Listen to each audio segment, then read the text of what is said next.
Shabbat Shalom. Good Shabbos, everybody. This week we are studying Parshat Chayei Sarah that talks about the last moments of Sarah's life. It talks about her burial, her passing, and Avraham's tribute to her. In Rashi's tribute to Sarah, Rashi says that Sarah's life, Sarah looked back on her life as filled with only good events, with only happiness. Now we know that not to be true. Everything we've read about Sarah represents a challenging experience. She had to follow her husband to a country, to a land that she had no idea. She was not the one who heard the command. It was he who did. She had to follow him. She was kidnapped by Paro. She was kidnapped by Avimelech. Her husband took their only child, their only son, to sacrifice him without telling her, apparently. She gave her maidservant to her husband, and the child from that relationship caused a great disruption in the household.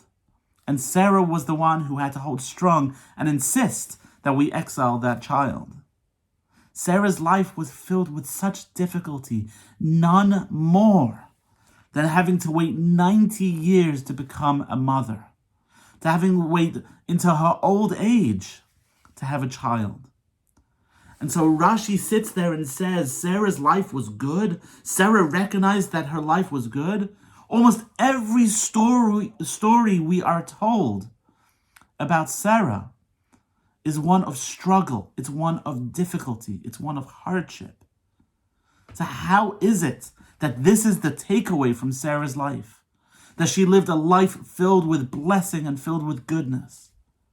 Just seems not to be the case. Perhaps we can gain a greater insight into what it means to live a life of blessing from another story shared in the Talmud. Talmud talks about Nebuchadnezzar, the evil king, the king who destroyed the first Beit HaMikdash. Nebuchadnezzar had an advisor, Daniel. Daniel had 3 friends. One thing leads to another, and Nebuchadnezzar throws these friends into a fiery furnace. By the way, like Abraham, thousands of years earlier, Abraham was thrown into a fiery furnace, according to the Midrash. The parallels between Daniel and Abraham are profound. Anyways, Nebuchadnezzar throws these friends into the furnace, and lo and behold, they don't die, they don't burn. In fact, Nebuchadnezzar sees a malach protecting these God-fearing Jews in the furnace. And the Talmud tells us that when Nebuchadnezzar saw the angel, saw the malach, he wanted to sing praise to HaKadosh Baruch Hu.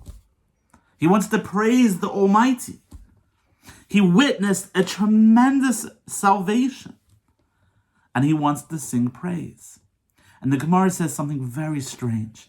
That malach walked up to Nebuchadnezzar and smacked him across the face, so that he wouldn't sing praise to God.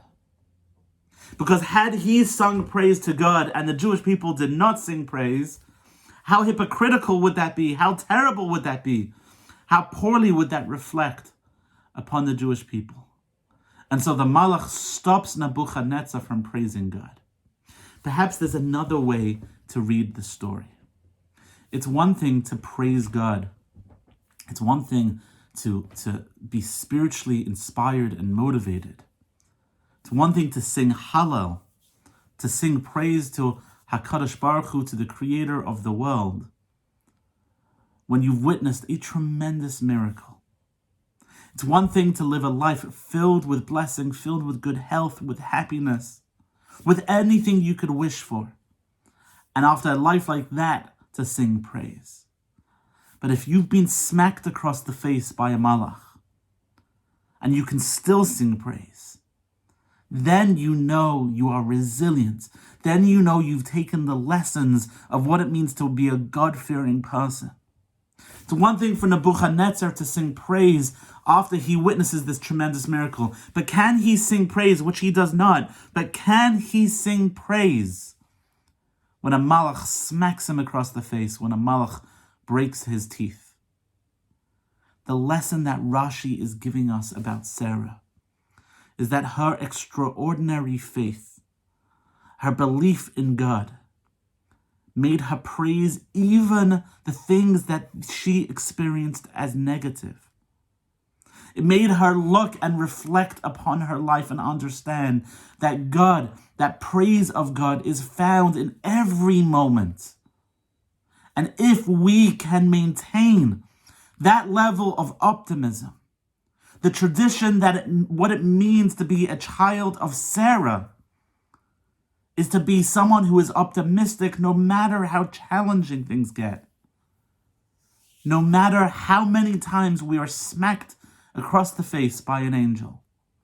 If we can maintain our optimism, if we can maintain our perspective that everything that happens is for the good, then the type of lives that we live, no matter, God forbid, if they're filled with trials and tribulations, if they're filled with difficulties, if they're filled with health challenges, with financial challenges, no matter how difficult our lives may be, we can experience them as tremendously meaningful, as motivating, and very inspiring to relate to the Almighty.